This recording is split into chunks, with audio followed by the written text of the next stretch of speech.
the students here who really began the Boston College Prison Ministry Initiative have a sign-up sheet here for if you can keep up with events that they have planned and activities, theological reflection groups they're starting. I'll pass this around. Just write your email and your name on it, and they can keep in touch with you that way. There's also some flyers out in front that look like this, and this is put out by the Prison Ministry Initiative, and they wanted me to especially mention that starting on Tuesday, November 16th, from 7 to 8:30 p.m., at the School of Theology library over near Lake Street, they're going to be having reflection evenings on those who are involved in or planning to be involved in prison ministry, theological reflection, support, fellowship. It can be kind of lonely ministry, so as you all know, so it would be a good chance for people to come together. So that's my announcements, and I would also like to I'm honored to introduce a good friend, brother Jesuit, Jack Butler. Jack has worked for many years with Sister Maureen at Framingham, so he has the experience of prison ministry, and he's also the newly appointed Vice President of Mission and Ministry at Boston College. So I'm really honored to have him here today, sharing with us some of his thoughts, and also just the fact that he's here represents Boston College's appreciation of and support of our ministry. So here's Jack.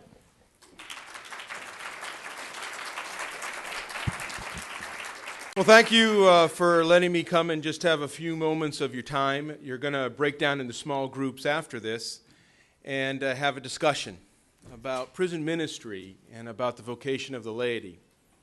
And I'm going to say a couple of things to start that won't go over so well. And there are some really good people in this room who have dedicated their lives within the correctional system and are doing really wonderful things. But just like everywhere else in the world, just like in the Roman Catholic Church, you know our scandals. And just like in the profession of physicians, you have physicians that aren't so good. And just like with therapists, you have therapists aren't so good. Well, in the correctional system, you actually have some people that don't always live up to the mission.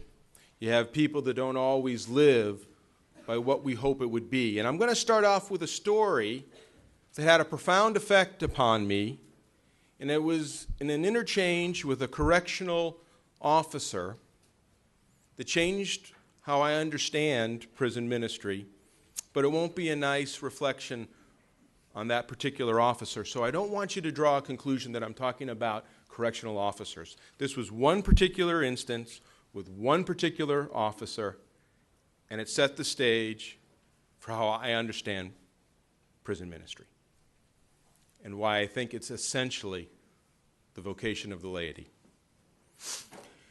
As a novice, the novice director came to me and two of my brother novices and said, "You're going to the prison. And you're going to go and you're going to see this sister by the name of Sister Maureen Clark, and that's going to be your assignment." And nobody asked us if we wanted to. Nobody asked us if we, had a desire for it. Nobody asked us if we were afraid of it. We just went. And as we were driving on out, I had all sorts of emotions. Part of me was like, I'm going to do something good. I was feeling proud about myself. I'm going to do something that's really good. Part of me was scared to death. What did I know about prisons? All I saw about prisons was on TV. And I'm thinking, what's going to happen to me? So I have all these things going through my head. At that time, because it's a lot of years ago now, at that time at Framingham, they didn't have the new facility they have now. We went to the back of this building that, honest to goodness, was crumbling down. And we went in, and it was absolutely a mess. And we went up to the plexiglass window, and this guy grunts. And so the three of us figured out the was license.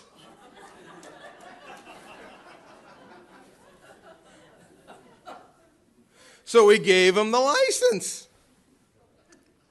And then we sat, and we waited, And we waited. And I'm getting ticked off. And we waited some more. And then this door, it was a steel door at the time, but that's all it was. You hear clanking the keys, and it opens. And you hear another, and the three of us figured out that was, come forward. So we get there, and then, keys, cuff, medication. And we look around, keys, cuff, medication? What are you talking about? Do you have keys, cuff, medication? No, sir. Anything in your pockets? Well, yes, sir. We had all the stuff. Well, go back, and there's a locker over there. Okay. We go out there, and we put the stuff in the locker, and we wait some more. Comes to the door, and finally we go in. There's a metal detector there. Guy says, doesn't work.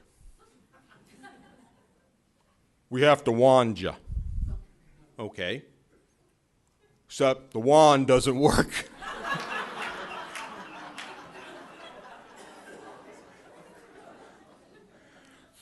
We're going to pat you down. And then at the old entrance of the old prison, that's when Sister Maureen came up, and I could see her eyes. And it's the first time in my life I'd ever been patted down. And as the process went, I'm sure it wasn't unusual, and I'm sure that it wasn't any rougher for me than anyone else, but I sure felt like this person was trying to tick me off. And it just seemed a little bit rougher, and it seemed a little bit more excessive than I thought was appropriate. And I looked over at Sister Maureen, and she looked at the three of us. And somehow, without saying a word, she communicated to us, keep your mouths shut.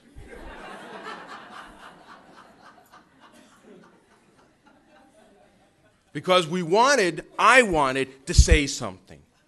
I wanted to say, get your hands off me. Or do you know what you're doing? Or do you know how insulting this is? I wanted to say something, but Sister Maureen's looking like... And then here's the line that is not reflective of correctional officers. Here's the line that I do not want to universalize, but it's the line that has changed everything for me. When we cleared it, the officer said to me and the other Jesuit, the other one was the head with Sister Maureen, you make our jobs more difficult. And I'm expecting, a handshake like Volunteer of the Year. You make our jobs more difficult. You give these people hope. And you try to convince them they're just like everyone else. And they're not. And you instill in them a sense of dignity that we have to push back down. And I went into the prison. And then I realized, with my Bible, that it was no longer about a Bible. It was no longer about preaching. It was no longer about talking about realized eschatology.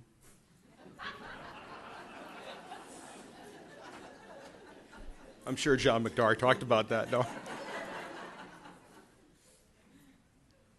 It was being a human being and reminding a fellow human being that they're a human being. It was showing up and letting people on the inside know that there are people on the outside who are exactly the same, who want to go and visit friends just like we all want to do. It was about doing the most elementary parts of the gospel, proclaiming people's dignity. It's about the most elementary parts of the gospel, about instilling hope. It's about the most elemental parts of the gospel of reminding people who they are made in the image and likeness of, and no one can take that from them. It's about the elementary parts of the gospel that say to people who, for the greater part, are people who are mentally ill or suffering from a very particular sort of mental illness, addiction, that they too can be set free And the freedom is greater than just being contained in a prison. And slowly over the years of working with Sister Maureen, who taught me how to be a priest and how to be a Catholic chaplain, and probably a human being, that over the years is about being consistent and keep showing up. And about saying, when I'll be there on Tuesday night, you're there on Tuesday night. And slowly and simply letting people realize they have value. And all the defense mechanisms they learned to cope in a world that skewed things unjustly for them don't have to be used anymore, but they can claim their dignity. And that's the job of the Christian person. That's the job for every person of faith. Tom Groom started it off in our STM. If you go there and you can study and you can read all this stuff, well, it all starts whether you're an infant or whether you're an adult or whenever you got baptized, you were baptized as three things: as a priest, as a prophet, and as a king or a queen or an heir, however you want to say that. All of us are baptized to be priests, to manifest and make real sacramentally the presence of God's love in somebody's life. All of us. Everyone here who is baptized is a priest. This thing just means I was a loser and couldn't get a life.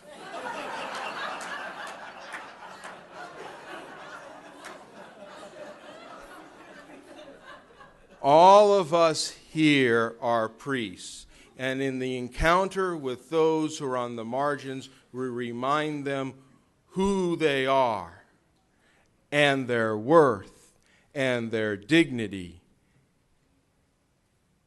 And we're all prophets. We become the voice for the voiceless.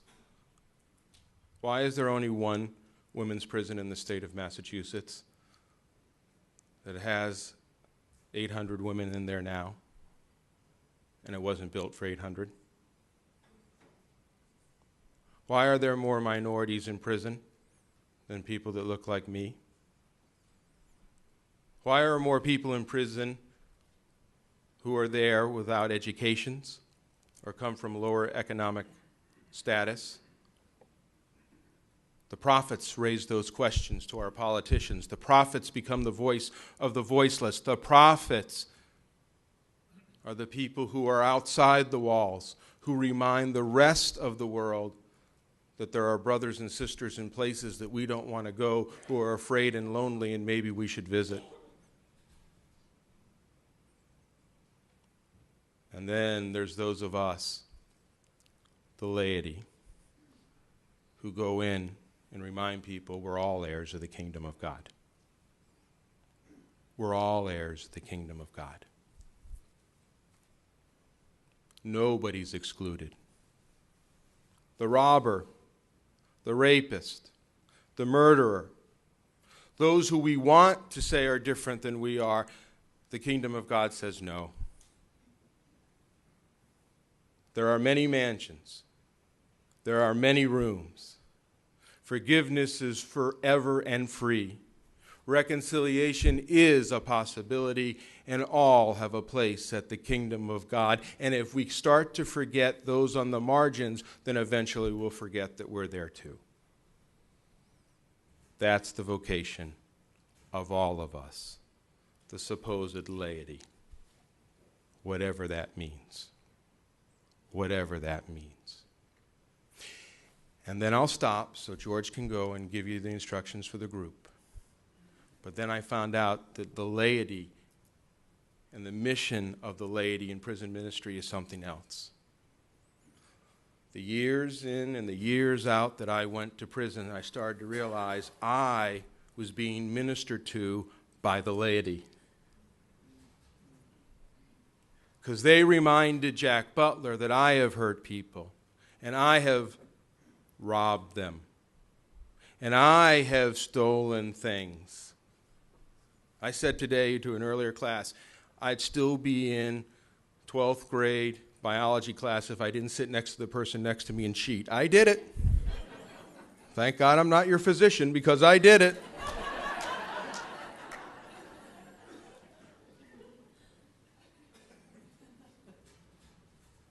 there's no one here that couldn't be there. And the men and the women that I have met in prison accepted me. And the men and women I met who did not lay down and who would not give up ended up giving me hope so that I kept going.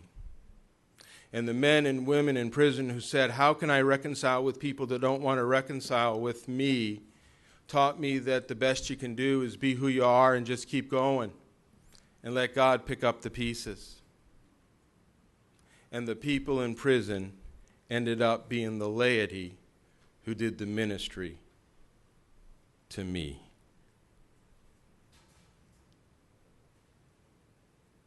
That's our vocation. And it's a great vocation. And I hope next year we need a lot bigger room. Thanks for all you do. God bless you.